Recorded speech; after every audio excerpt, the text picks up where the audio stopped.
Komisi Pemilihan Umum menggelar rapat pleno rekapitulasi perolehan suara. Rekapitulasi akan dimulai dari hasil penghitungan suara pemilu di luar negeri.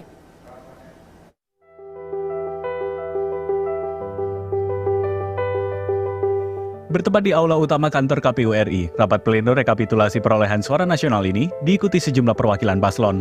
Rapat rekapitulasi nasional ini dimulai dengan pemaparan panitia pemilihan luar negeri dan dilanjutkan dengan dalam negeri.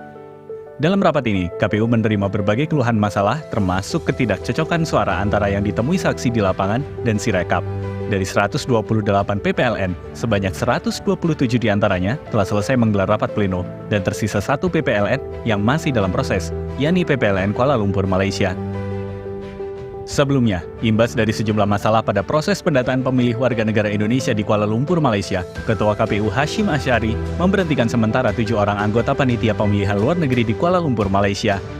Tak hanya itu, Komisi Pemilihan Umum akan menggelar pemungutan suara ulang atau PSU dengan menggunakan 2 metode, yakni metode TPS dan kotak suara keliling atau KSK.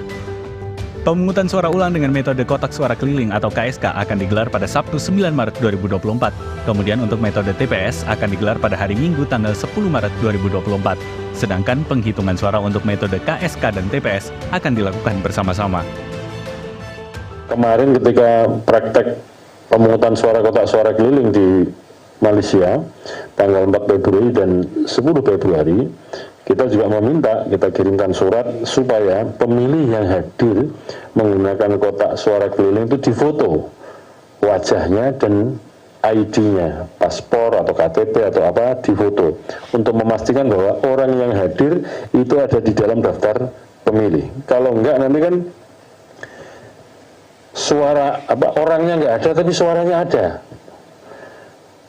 Itu untuk menghindari situasi-situasi seperti itu.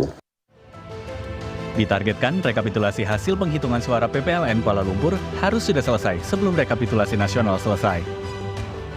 Tim Liputan, BTV.